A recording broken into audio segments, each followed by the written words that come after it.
name is Terry Pratchett. At least I think it is. In the last 25 years, I've written 47 novels, and they've sold almost 60 million copies worldwide. Mr. Pratchett, who created the Discworld novels, was diagnosed with the disease in December. But a year ago, at the age of 59, I was told I had Alzheimer's. Have any of you read Discworld? I've never felt so alive as I have done the last few months. I think that's the anger. I've decided I'm not going to go down without a fight. No, sorry, I'm giving $1 million to the Alzheimer's Research Trust to help find a cure. And I'd like you to spend it wisely. And if you happen to see some bloke hanging around the back of the laboratory, just don't turn him away, OK? I'm kind of relying on you.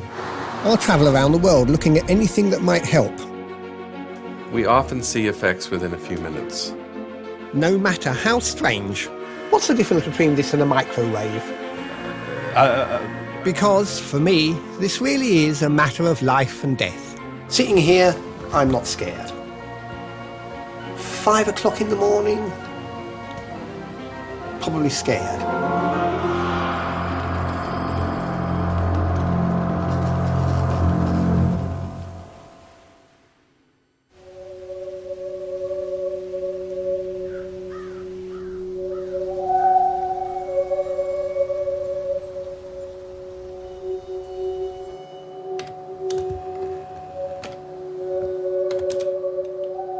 As the author of the best-selling Discworld fantasy series, I have, over the past 25 years, hallucinated gently for a living. I must ask you to forgive the mess in here, because we have mice.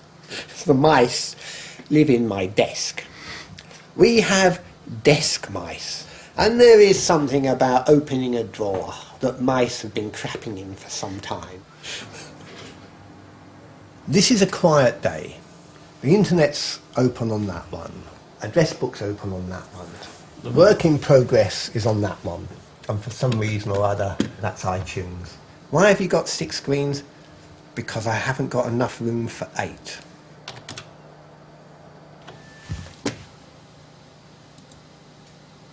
The reason I've stopped, because this is real first draft. I've got to think a bit about the next bit.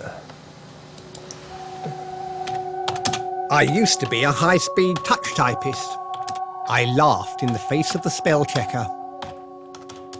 But then one day, last year, it all started to go wrong. I'd look down and I'd see the same sentence twice. I thought Microsoft Word was out to get me. One of those moments where you just lose a key. There's a word there, uncharacteristic.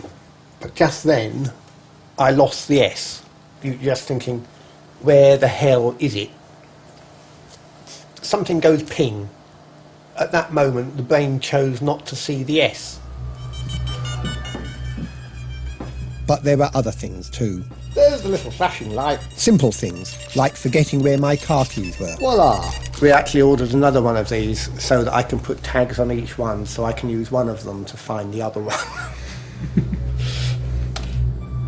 The problems would not go away. I tried to ignore them and carried on with my work. Really got bad back in the summer of last year when I thought this is nuts. I found myself relying on the spell checker more and more. Then, towards the end of the year, I had what I call a Clapham Junction day. My brain was so busy I just couldn't think straight. My GP referred me for a brain scan. It's rather like being in a dustbin whilst some maniacs play very loud rap music at you. It feels good. I still wasn't expecting anything serious. But then the results came back. I was told there and then that they were pretty certain that it was PCA, a form of Alzheimer's. And as I left, I thought it could be worse. It could be my wife. She was relieved because she thought I might have some tumour in the brain. But in fact, I know people who have successfully recovered from having a brain tumour, whereas, of course, there is no operation for Alzheimer's. I'm probably still going through stage 1, being absolutely bewildered and angry about it all. Stage 2 must be the process of, as it were, thinking, I've got Alzheimer's, let's live with it. The curious thing was that the day after the diagnosis, I was doing some work in the garden and I realised I was whistling. And I thought, you've just been diagnosed with Alzheimer's and you're being cheerful.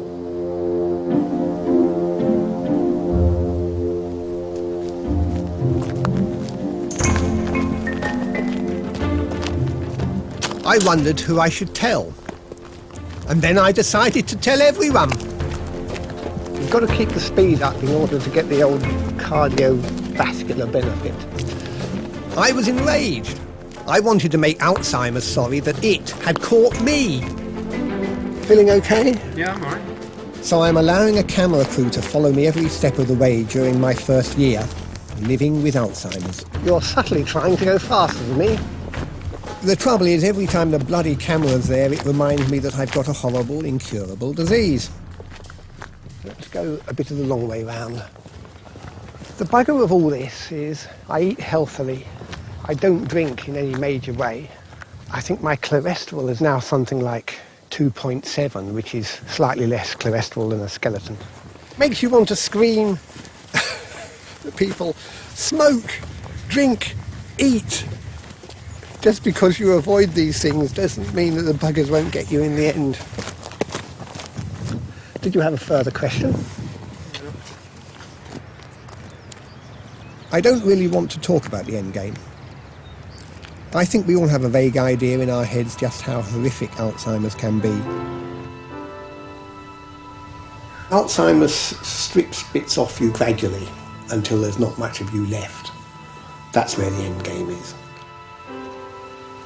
I've been diagnosed very early, so I hope I've got a good while yet before I forget who it is that's doing the thinking. But I'm not alone with this disease. I have a wife and a daughter, and although they've decided not to appear in this film... Have you said next Thursday? Yeah. OK. My personal assistant, Rob, will be with me every step of the way. And it would be true to say that I have a few issues. Put a smiley. I'm not dictating this because of my condition.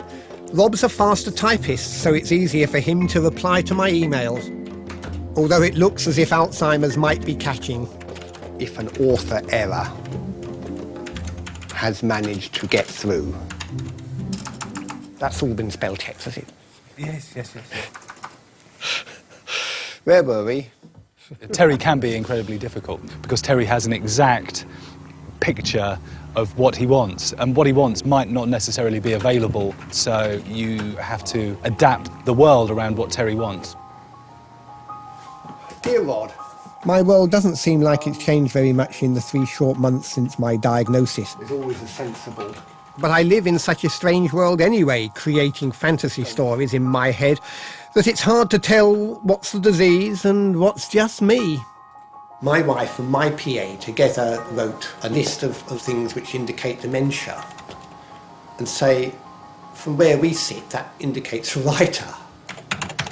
Half blind to things going on around them, is obsessed, is forgetful. I'm pretty much like that all the time. When you meet Terry, you just wouldn't believe there's anything wrong. You can't believe there's anything wrong. You know, here is a guy, you know, totally articulate. The ideas are still coming as fast as ever. So how can he have Alzheimer's? But I do have it, so I need to find out how far I am along this dark path. It's spring, and Rob is driving me to meet my newly assigned Alzheimer's specialist for the very first time. OK, right, we're off. Yeah, you have actually got the Scans are there. scans. Yeah. My specialist will test me regularly to chart the progress of the disease. I can't say I'm looking forward to having my problems explicitly pointed out to me, though, but here goes. So this is the getting out the car shot. Tell me, how do you want me to walk? Before I get tested, Rob is going to be grilled by Professor Roy Jones. This is the kind of disease that hides itself, even from the person who has it. Oh yeah, it's always been a joke about the car key. Professor Jones needs to know exactly what Rob's been noticing. Terry would send a document over to me to have a look at before it would go off to the publishers, and the spelling was starting to shift a little. But what about with more general things, for example? Did you notice any change in, for example, if he was putting a coat on or anything like that? It was happening a lot more. Maybe Terry trying to pull his jacket on upside down. He'd sort it out, but take a bit longer to... Absolutely. Having known the benchmark of how Terry was before and how sharp he was, and noticing the change over a 2-3 year period, realising that something wasn't quite right. I'd like to make this clear that we are not testing me on the ones that they know I'm good at. Now I'm going to show you some pictures of Lego objects. Oh, yeah, okay. Yeah. And what I'd like you to tell me is whether you think the object is the same or is a different one. I think those are the same.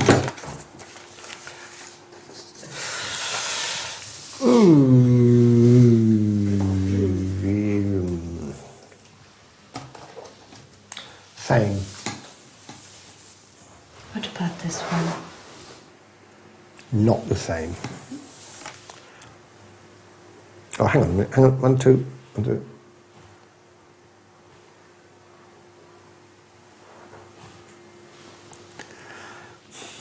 They may be the same. I just wonder if there's a talent for this, because I don't think I was ever any good.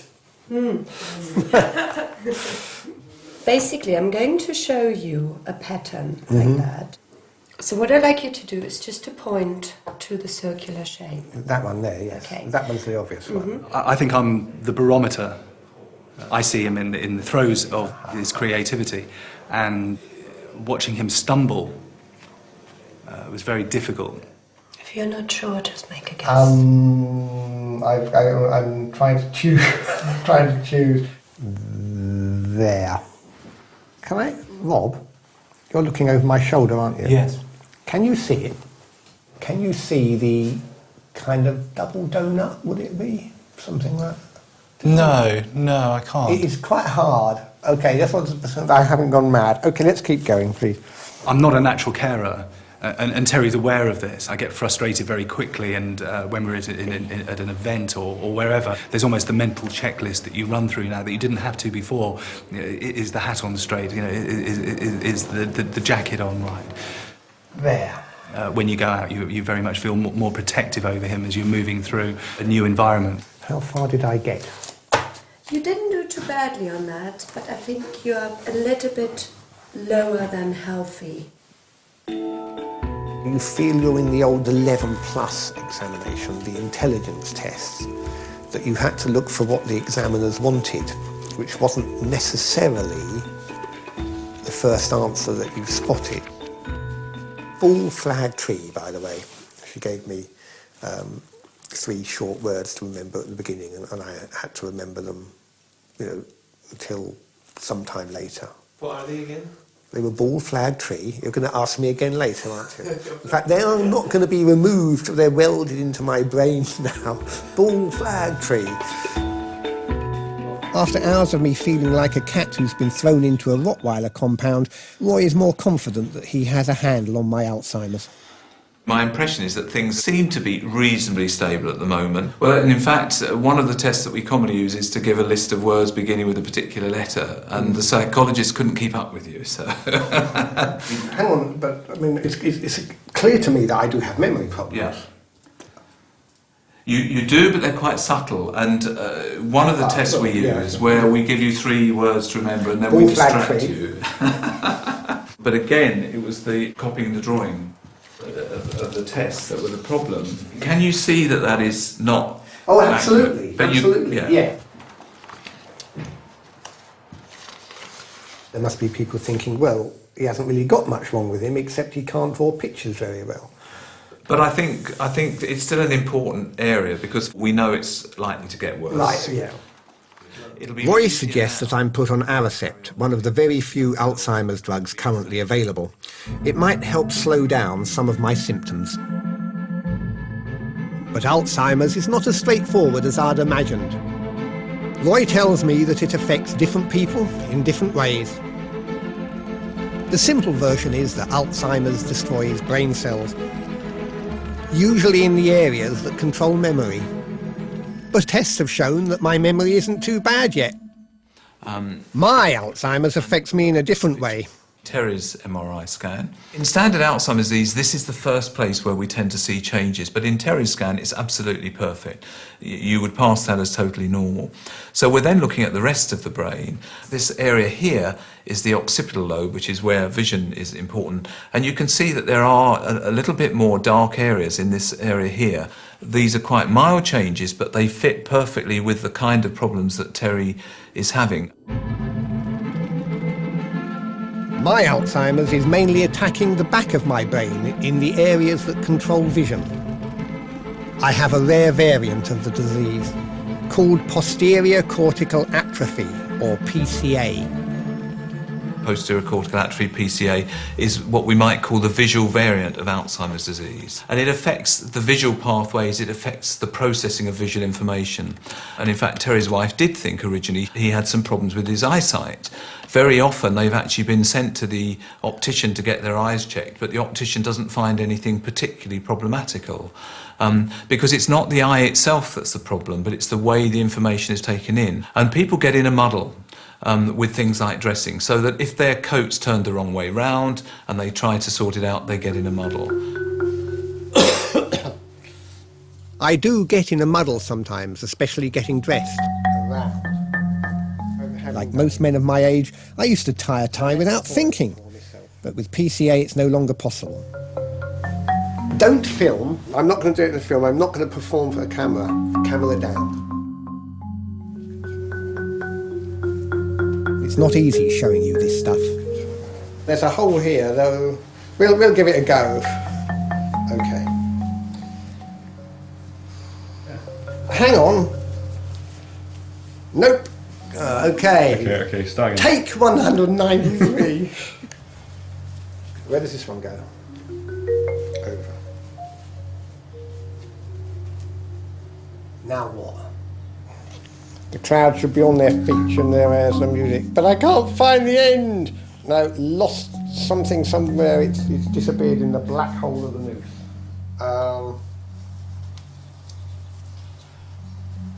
Over again. Yeah.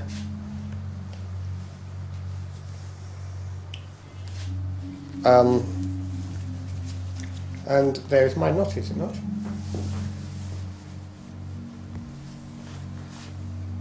Okay, what was that, about 6 or 7 times, but starting from scratch with Alzheimer's, not too bad a deal. My fingers were taking over, but I mean, like only half of them knew what they were doing. Come up here, major breakthrough has just occurred. It's almost 4 months now since I was diagnosed and I'm feeling pretty powerless. What are we doing today, Rob? There's nothing much I can really do except maybe go out and make some noise. Normally I'd be publicising my latest novel, the 36th in the Discworld series. But that's got to be put on the back burner for a minute while I tackle Alzheimer's head on. Once upon a time there was a Terry Pratchett mask which I put on. But now it's me. It's all a bit bewildering, really. I really didn't expect this. But at the moment, the email alone is just completely over the top. 60,000 messages after the first announcement. There's some kind of a tidal wave and I'm on it. There's absolutely no chance whatsoever of steering it. In order to kill the demon, you must first say its name. So we just face the media attention and see how things go. People that can help. I'm sitting with Terry Pratchett, who isn't dead yet. I can vouch for that. He's absolutely sitting next to me. How did you know something was going wrong? Gradually it dawned on me that things weren't quite right, and it was all largely due to the writing. Mentally making up the plots, I can do that fine. It was the actual physical act of writing was deteriorating. I found an article which says that he's found God after years as an atheist. I can't find my keys. You go to the radio station and you perform.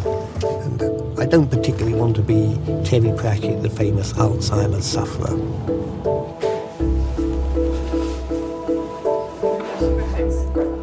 Everywhere I go, I think people expect me to be some kind of a wreck. And it's beginning to get on my nerves. As you can see, I'm totally incoherent and really cannot string an entire sentence together. Words like pterodactyl, for example, completely escape me. So the bit of me that's me seems fully active and able to plot books and chat to quite attractive young ladies. The trouble with all this verite is that will we ever reach a level where it's genuine? There's something about the camera on you all the time. Okay, sorry. I don't know exactly what we're doing. Just go straight through for us. Okay. Hello, Terry, I'm Fern. Hello. Very nice to meet you. Thank you for coming. There were so many things. You were nearly saying brave, weren't you? No, I wasn't going to say Oh, brave. good. I'm so pleased, because that really annoys me. John. So many have been in contact with me since I sort of, what's the word, came out. When you were diagnosed, I read that you were furious. Yeah, absolutely angry, because I Research. wanted to do something. Yes. I just wanted to make the disease But how do you think we regret handle it? catching me. Brilliant. I'm glad I'm doing all this stuff, and I hope it's having some kind of an effect. This wasn't the 60th year that I was hoping for.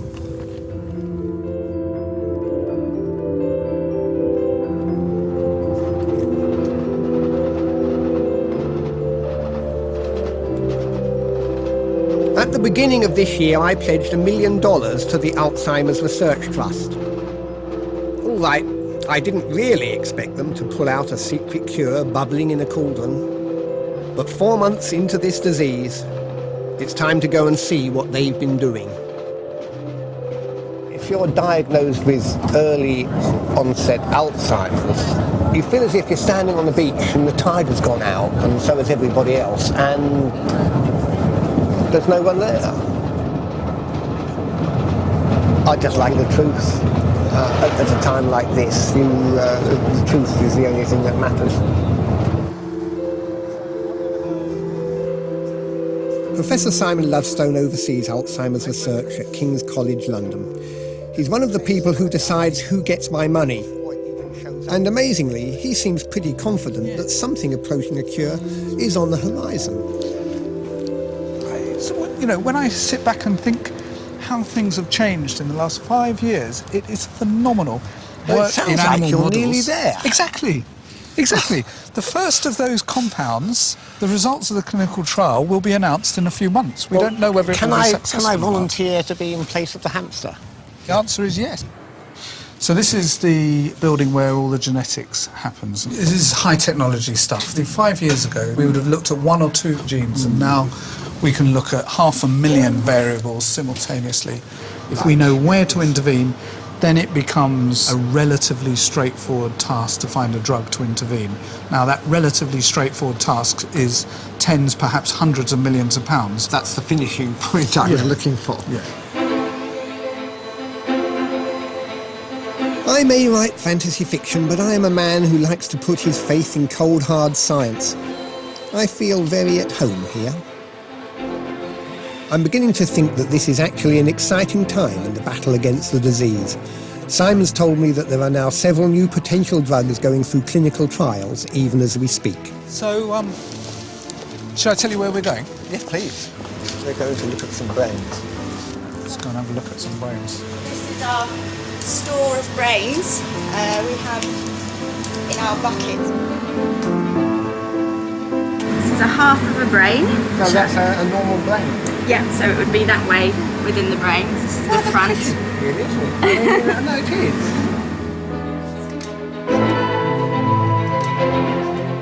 I couldn't help noticing the ladies with what looked very much like a bacon slicer back there. No, it's a special one for brains. Okay. I'm inspired by what they're doing with these donated brains. I've seen the best minds of my generation. I think this is absolutely fascinating. Okay, thank you very much indeed. I feel like the Duke of Edinburgh. So how long have you been a brain? 5 words. Good Lord, that is a long time. Should we go through here? Yes. Genuinely exciting. Oh, yeah. You're okay, not tired? You don't need No, I'm fine. I'm fine. Our next stop is to meet one of the smallest contributors in the battle against Alzheimer's, the humble fruit fly. These are fruit flies that we've engineered to have some aspect of Alzheimer's disease. You can give Alzheimer's. We can give fruit flies Alzheimer's, and we can cure them. And you can cure them. Good. How can you tell they've got Alzheimer's? I mean, how does a fruit fly lose its car keys? Just to show you, so this is a normal fly, incredibly complex eye structure.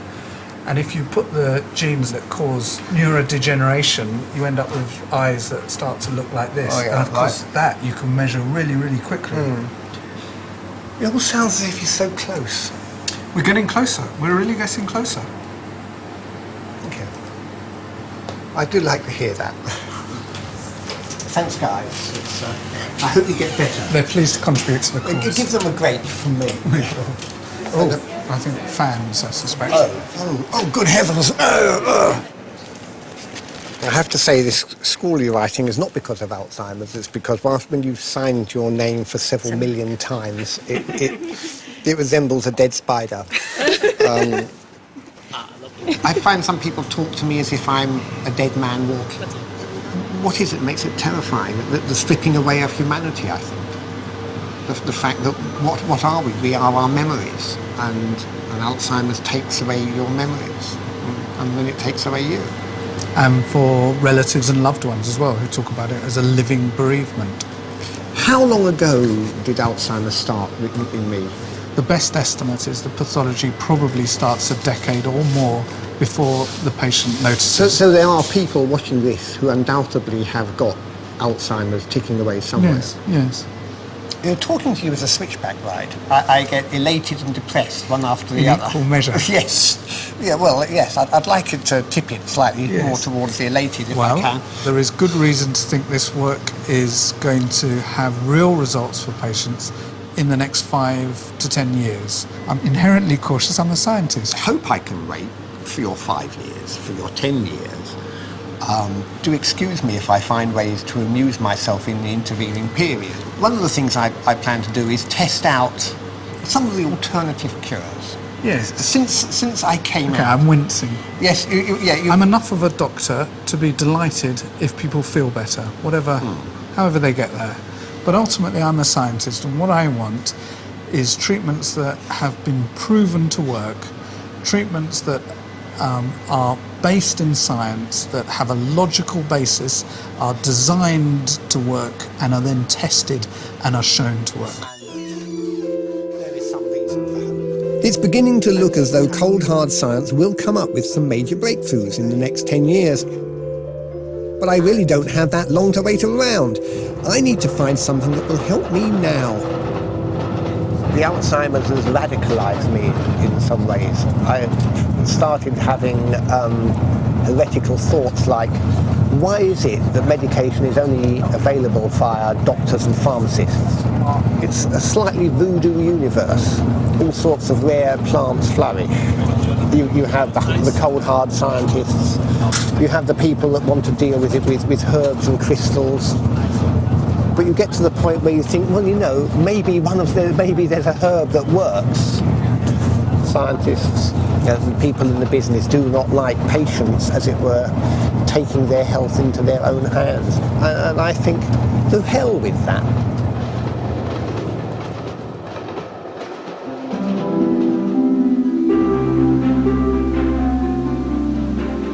I don't have to wait for cold, hard science to come up with a solution, because I have a secret weapon up my sleeve. I'm in contact with dozens of fans who just happen to be scientific experts. They email me informal advice about anything and everything to do with Alzheimer's.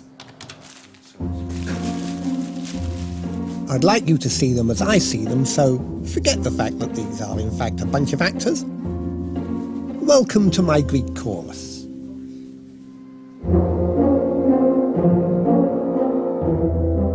I expect you're wondering why I call you...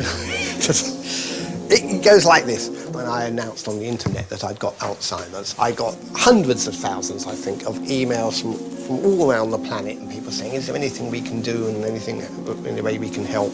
And I said, well, if this is a play, even if it's a tragedy or maybe if it's a comedy, it needs a Greek chorus. And so I started calling them the Greek chorus.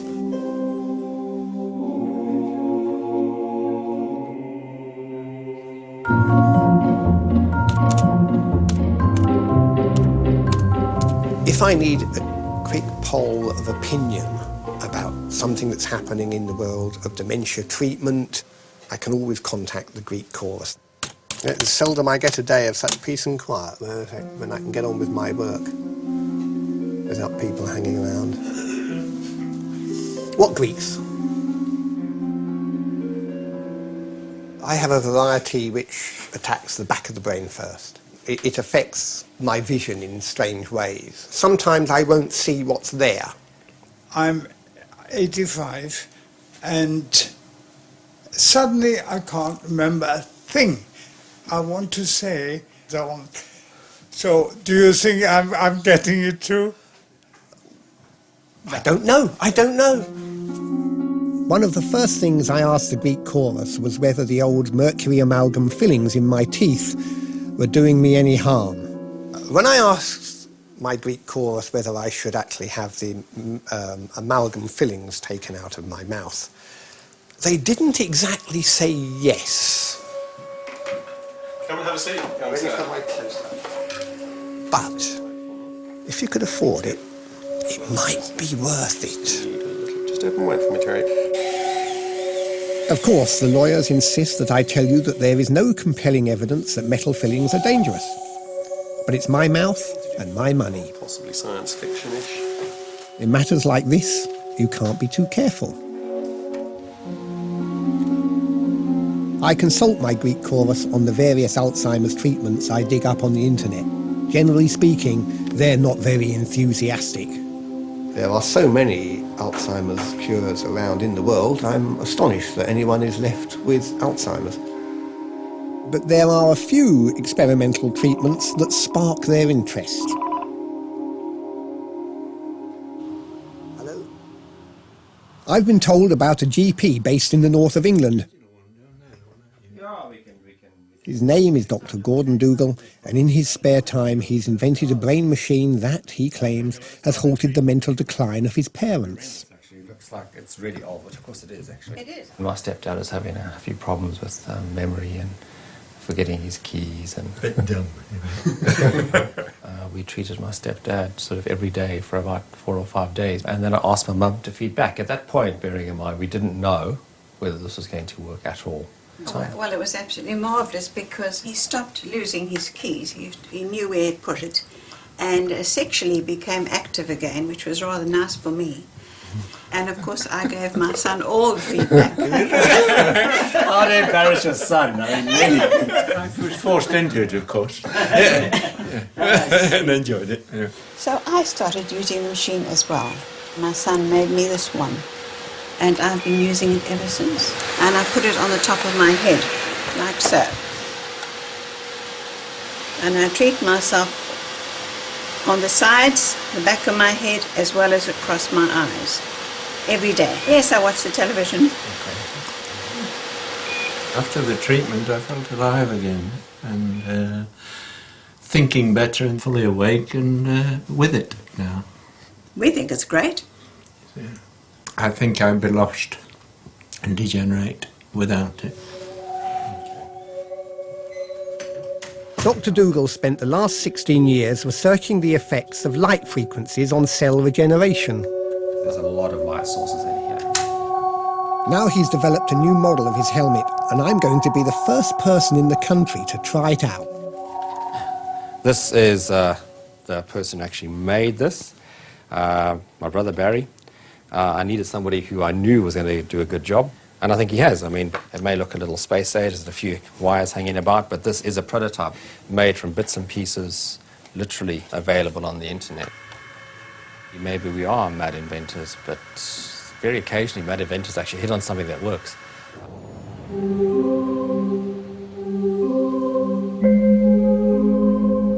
So, as it were, mysterious doctor turns up with the helmet that cures the brain. I think I read this in a comic in the 1960s, you see. I mean, look at that. Look at the thing. I mean, anything as bizarre as that's got to work, Terry. You'll need treatment twice a day for 18 minutes, yeah. Now, it's actually absolutely essential that you 18 minutes twice a day for how many days? If it works, forever, Terry. Ah, right. How many of these hats do you have? One. The helmet uses special LEDs that fire a particular frequency of infrared light into the brain. The theory is that they repair the dying brain cells. Oh, okay. This technique has been shown to improve other types of cells, so in theory, there's no reason it can't work on my brain. It may look like a plot from an early episode of Doctor Who, but he's going to test it thoroughly in clinical trials. But I'm going to jump the queue. Okay. If I'm hurting you, just yell. Yell. Okay. It is... It is unpleasant. Yes, to the extent of feeling pointed. Where's it hurting you the most? Right there. We've actually got padding there, but actually it doesn't look like it's enough for your shape of head. You've got a really big head. Welcome to tomorrow's world. Yeah, well, just about, yeah. But Dr. Dougal has a problem. And so have I. This one-size-fits-all helmet doesn't fit my magnificent cranium.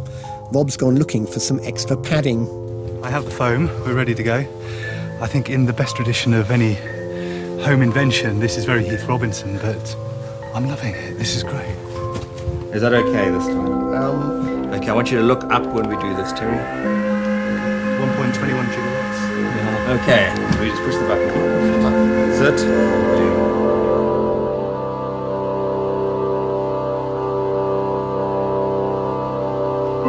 Okay, Rob, you're going to do this every day, you realise? Absolutely. Amazing. I mean, Terry's unique. See, I'm the kind of guy that has a unique head. That's it. You are actually, yeah, definitely. Nothing in life's guaranteed. And if Terry, even if the technology works, there's a 1 in 20 chance that he's not a responder. In which case, it's not going to work.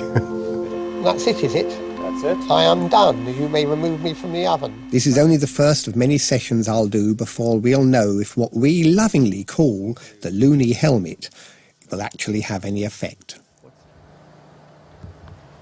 But after 5 months of living with Alzheimer's, I'm finally feeling great. There is a kind of empowerment in knowing that you're doing something. It makes you feel better. Well, anything that makes you feel better is presumably good for you. Today, at last, I'm doing something that has absolutely nothing to do with Alzheimer's. Blimey. And it feels fantastic. This year is the 25th anniversary of my Discworld series of novels, and I'm doing a massive signing to celebrate. I think that the strange thing is that it affects things like how I sign. It affects my handwriting and stuff like that. But because I sort of walk around and talk, and pretty much like I always have, people sort of kind of find it hard to believe that I've got Alzheimer's. I think that number actually includes me. Don't hold me back. Let me spread my wings and fly. It's funny to think that all these people have come here today because of an idea that formed in my head. Okay. To Charlie, okay. These are fans of my Discworld. Flat Earth balanced on the back of 4 elephants standing atop a giant turtle. If you imagine Middle Earth thrown into the Industrial Revolution, you'll get an idea of Discworld. It's part soap opera, part social commentary, and just occasionally all-out action adventure.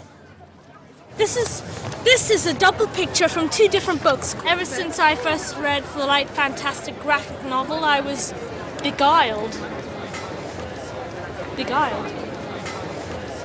How could a great mind like his be lost? I think I never laughed so much as when I was reading about the troll in the deep freezer.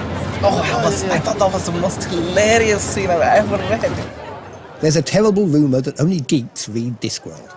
I'm happy to admit that I'm a fully paid-up geek myself, but you'll be surprised at how many attractive ladies are big Discworld fans. Can I just say, a whole wall in my lounge is actually dedicated to yourself. Okay, let me sign your book. Would you be able to sign it to Paul for me, please? Oh, who's Paul? I got jealous all of a sudden. Sorry. You did promise me the kiss. I did. Promise to give me his telephone number. Do you have it? Off air, and then he'll give me all his details. Terry's been signing for about 3 hours, 13 minutes at the most. It's like taking the album out on the road, isn't it, for a band? Getting that feedback, Terry's stamina's always amazed me. The adrenaline is working well. The specialists are saying to him very much, do the things you enjoy, keep doing it, keep the gardening, keep walking, and keep doing events like this. So it's for Craig. Yeah, both of us. After 5 long hours, I'm having a bit of trouble with my spelling. Bronwyn. Well, I know that's gonna have a Y in there somewhere. 2. B-R-O-N. End of the day, handwriting totally gone. But in my defence, no one spells their name correctly these days anyway. S-H-A-N-N-E. Oh, my word. Well done. Thank you. Just put, what was it? Take note of the title. Take note of the title. Title. Patrick. I see, yeah. K-N. K? Yeah, I-C-K. Okay, yeah. Oh, yeah, of course I would try that. Yeah. Hello. Could you sign that to Mike? Because it's a friend of ours' birthday and it's going to be a very special Mike. present for him. Mike with an E at the end? Yeah, M-I-K-E. Oh, yes, I see what you mean, yeah, to Mike. So there we go. Next.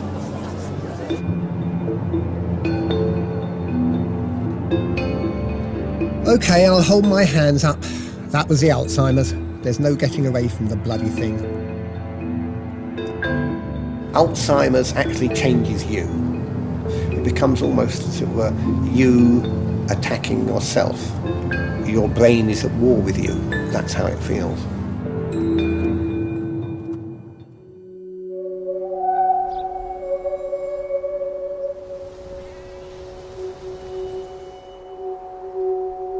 What might look like a nightmare from the outside is just one day at a time for me. Ready to roll. Back in my garden shed, Rob's administering my daily dose of loony helmet brainwaves. Everything rolling until we hear... We have to do this twice a day, every Absolutely day. none. Right, the first 6 minutes, okay. It picks up infrared, so let's have a look. We're now treating the temporal lobes. What do they do, Rob? Stuff. Okay. Yeah. What's the difference between this and a microwave? An awful lot. A microwave is a completely different frequency. Oh, so, thank you for that. yeah. Because if it was a microwave, I think I'd be a hamburger by now. I love this, because if Alzheimer's can be cured with some passive components and a soldering iron, you know, then that will be a miracle. It does mark your head a lot. I know that the helmet's very uncomfortable, and I'm watching the arrays of LEDs actually work their way into his skin. Lovely. This one is going to go back. I'd like to give the helmet a chance to work properly, but good grief, it does really hurt. So maybe a mould of my head would help them build a new customised helmet just for me. Bernard is an old friend and sculptor who has specialised in making models of my Discworld characters. How's that? Today he's making a mould of my big head. Let's hope he's brought enough plaster. Anybody got a watch on?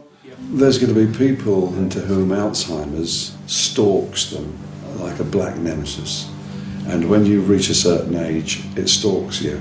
Could I have it? I've thought to myself, and I forget things, I bump into things.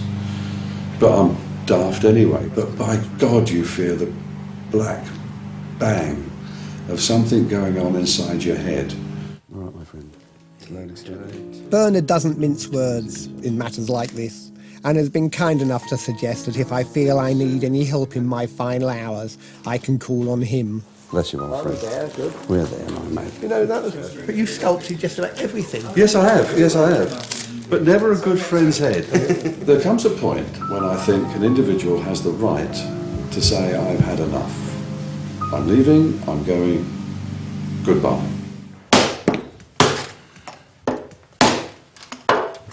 Rob and I would take a trip with Terry. And then Rob and I would go back to the pub.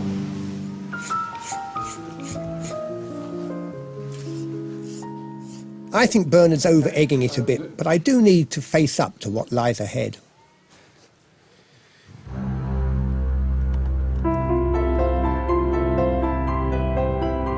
I'm almost halfway through my first year of living with Alzheimer's, and even though my variant, PCA, is extremely rare, there are other people in the same boat as me, and some of them have been rowing for quite a while.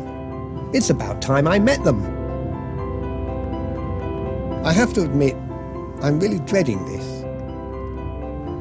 I think I'm going to see my own future. Has anybody else had that experience where people have not really seemed to understand quite what you're going through or the difficulties that you're having? There's a lot of people that think there's nothing wrong with you at all. Okay, my brain doesn't work as what it does, but really, other than that, I'm not in pain at all. I'm just doing the best I can. Anything coming through the post box, I can't read. And Susan has to reply, telephone, whatever. But in the main, she has to do everything from cutting my toenails to making sure I've got the right shoes on. Because it's a tricky one. This disease, or whatever you call it, changes your perspective, as we all know. Would it be possible for you to say a little bit about your experience of PCA? I feel very humbled about coming here because I haven't experienced thus far lots of the experiences that sleet into me all the time via emails. It didn't happen. It evolved as if traits that as if traits in my personality just got to a point. I called it a Clapham Junction day. Right? Oh, people understand.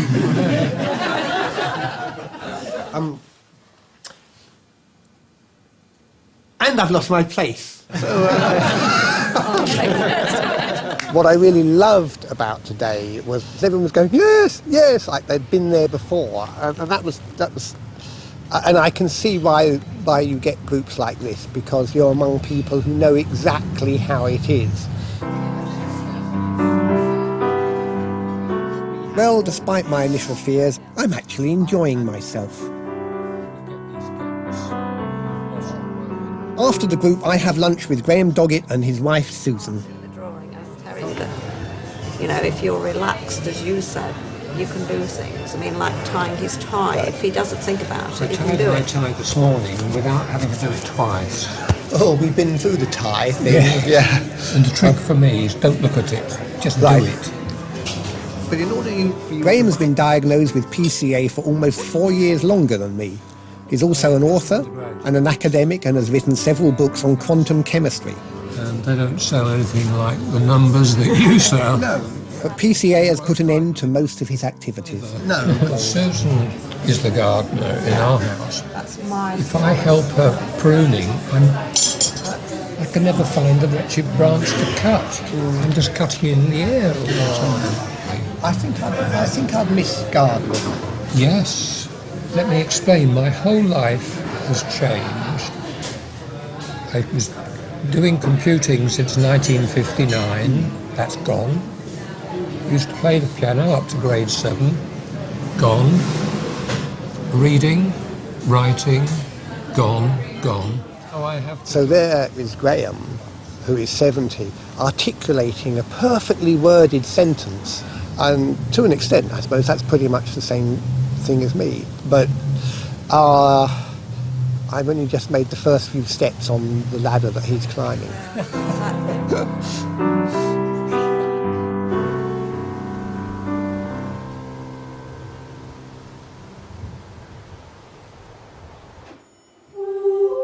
Back at the ranch, a new version of the helmet has turned up with a brand new stand to ease the pressure on my head. Renaissance man Rob is on the case. I'm just going to power it up. Don't try this at home. Do not film that, Jesus Christ. Over the next few weeks, I'm committing myself thoroughly to testing the helmet. It's quite comfortable to wear now. Compared to the early version, a cactus hat would have been comfortable to wear. There have been several times when I've really thought, I think it's done me some good. I think it's the tests that are really going to show that up. Before I started using the helmet, my cognitive functions were tested by a team of independent assessors. Now I've come to the end of the treatment and they've come back to retest me. Sorry. The assessor has to take the raw data back to her supercomputer for analysis. Dr. Dougal's calling to find out the results. May I speak to Helen, please? And it's Dr. Dougal. Okay, so there's been no deterioration and there's been very little...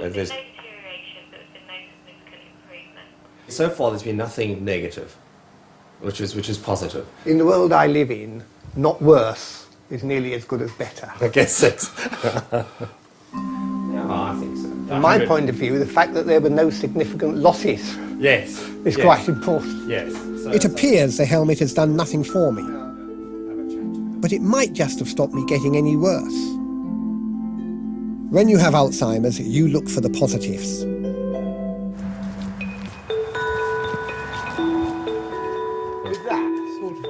I'm now more than halfway through my first year living with the Big A, and I'm happy to report that I can still wield a sword with the best of them.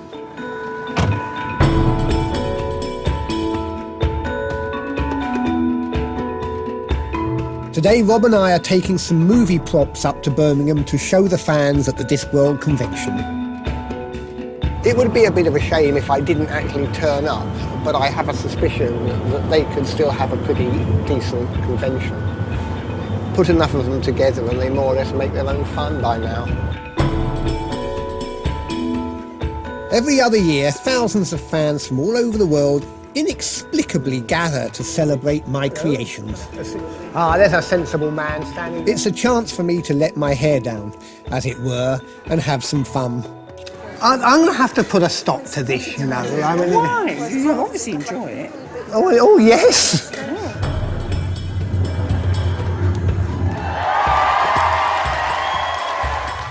I'm the guest of honour, so I'm used to being the centre of attention here.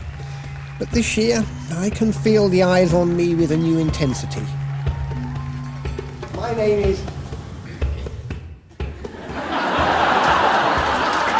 Let me start by laying a ghost. My memory is still intact, as far as I can recall. I'm developing a new book signing policy to combat the PCA. The only name I'll write from now on is my own. In order to get out of here alive, I can't do lots of dedications like to my snuggle bunny from your Hugglykins. Let the signing commence. If I were him, I'd keep going. I think keeping going is a method of sanity, because you either fight something or you give in to it, and I don't think Terry's the type to give in to it. Therefore, as long as he feels he can write something worth reading, keep writing, Terry. So I'm trying to read I'm trying to get a shadow off the book. At every convention, I read a sneak preview of my new novel so that the die-hard fans can hear it before anyone else. Actually, the shadow is my head. So, it takes an unusual man to make up a hymn in a hurry, and such a man was Captain Roberts. He knew every hymn in the antique and contemporary hymn book, and sang his way through them loudly and joyously whenever he was on watch, which had been one of the reasons for the mutiny. But half an hour into the reading, the PCA makes its appearance. His father... Sorry, I'm having difficulty with getting away from the shadows. Where many grateful boys... where many grateful boys had left the acts, or one like it, for those who came after. Sorry, The shadow keeps going over the book. I do apologise. And if it were... Sorry. Again, back. The shadow has come across again. Okay. Are you in tears yet, or would you like even more tears? Why don't you go away?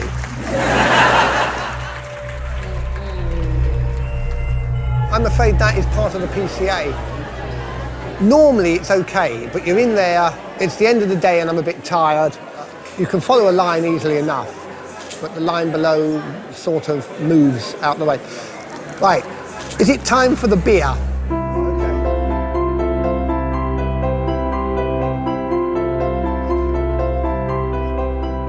PCA might, in fact, not progress any further. And obviously for Terry, that's the dream ticket. That way, okay. Here is a guy who I have a lot of respect for and I'm incredibly fond of, that I don't want to go down that route.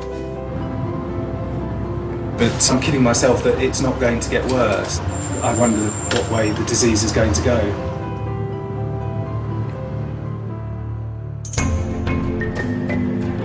Hello? I told you this was an exciting time for the war on Alzheimer's. It is BBC News 24, isn't it? It is indeed. Okay.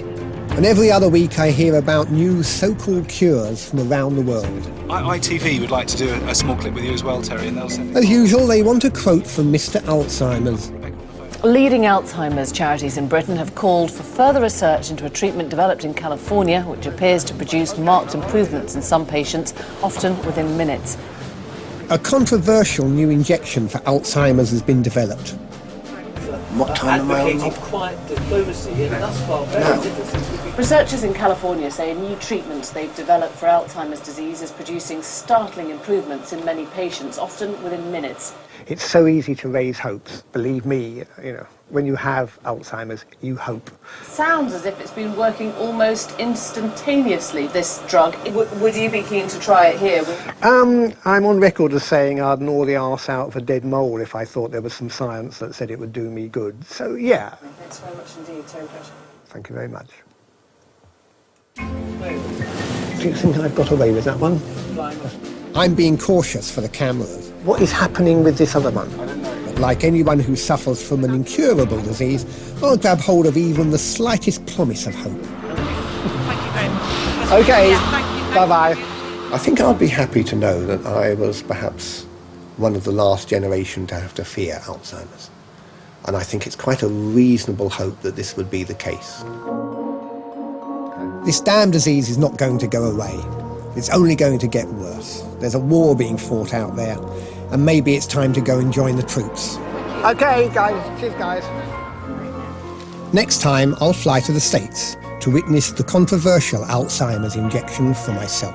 You really think there are changes happening? There's definitely something. And we'll meet a world expert in my rare condition who will force me to face some uncomfortable truths about my future. Probably the most abrupt question, but how long? Don't answer that question.